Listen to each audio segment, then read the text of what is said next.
మీ ఇష్టం వచ్చినట్టు డేట్ చేయండి, మీ ఇష్టం వచ్చినట్టు తిరగండి. ఇది అంటే సరే ఎవరి ఉద్దేశం వాళ్ళది, కానీ బట్ మన ఇండియన్ కల్చర్ లో అది లేదు కదా. ఎవరితో పడితే వాళ్ళతో తిరగడం, ఎంతమందితో పడితే అంతమందితో తిరగడం, ఎంతమందితో అయినా డేట్ చేయడం, ఇది కాదు కదా. పెళ్లి అనే సాంప్రదాయం ఉంది. సో ఒకరితోనే ఉండాలి, ఒకరితోనే చనిపోవాలి అనే కొన్ని నియమాలు ఉన్నాయి కాబట్టి అలాంటివి చేయకూడదు. అదోకేమ్మా. ఇప్పుడు నేనేంటంటే ఒక పరిస్థితుల్లో మీకు సెట్ కాక విడిపోవడం అనేది వేరు. మనం ఫస్ట్ నుంచే ఏదో కార్ని టెస్ట్ డ్రైవ్ చేసినట్టు, బైక్ని టెస్ట్ డ్రైవ్ చేసినట్టు మనం నలుగురితో తిరుగుదాం, తర్వాత డిసైడ్ చేసుకుందాం అనేది మేబీ ఇది western culture, absolute western culture. వాళ్ళకి మేబీ 15-16 ఏళ్ల నుంచే డేటింగ్ కల్చర్ ఇవన్నీ కూడా ఉంటాయి. వాళ్ళ కల్చర్ వాళ్ళది, నా కల్చర్ నాది.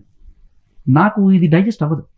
నేను తప్పట్టు ఆవిడ ఆ కల్చర్ చూసి వచ్చింది కాబట్టి ఆవిడకి అది నచ్చుండొచ్చు, నాకు అది నచ్చట్లేదు. నా మీద రుద్దకు.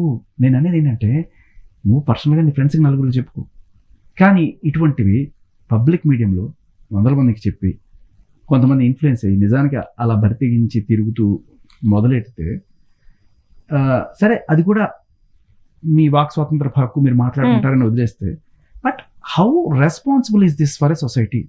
ఇటువంటి వాళ్ళు ఇవాళ వచ్చి శివాజీ మాట్లాడింది తప్పు, మహిళల్ని కించపరిచే విధంగా ఉన్నాయి, మరి ఇది ఎలా ఉంది, మహిళల్ని ఉద్ధరించే రకంగా ఉందా ఇది, ఈ కామెంట్ ఎలా ఉంది?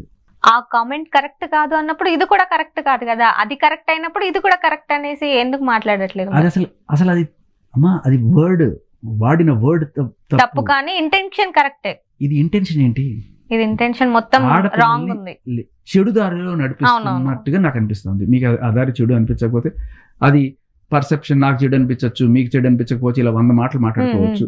బట్ నేను ఇవాళ మీరు ఒక పోల్ పెట్టి అడగండి, ఇది మీకు ఎంతమందికి చెడ్డగా అనిపించింది, దయచేసి చెప్పండి. ఒకవేళ అదేంటాను, మన మూలాలని మనం మర్చిపోయి విచ్చలవిడితనంగా అమెరికా లాగా అయిపోదాం అని అనుకునే వాళ్ళకి ఇది మేబీ కరెక్ట్ అనిపించవచ్చు. కానీ ఒక దేశభక్తి ఉండి నా దేశం, నా కల్చర్ ఉండాలి అనుకునే వాళ్ళకి ఖచ్చితంగా ఇది తప్పుగా, ఇది భారతీయ కల్చర్కి గొడ్డలి పెట్టు. సో ఇక్కడ తిండి తింటూ, ఇక్కడ సంపాదించుకుంటూ, ఇక్కడ గాలి పీల్చి, ఇక్కడ కల్చర్ని తప్పుదోవ పట్టిస్తే ఏం చేయాలి? తప్పుదోవ పట్టించడం కూడా మీ సెట్ వేరమ్మా, మీ సెట్ వేరు. కానీ మీరు ఏం చేస్తున్నారంటే మనం అమ్మాయిలం అని చెప్పి కలుపుకోవడం వల్ల కొంతమంది ఇన్ఫ్లుయెన్స్ అయ్యి ఈ బాటలో నడిచి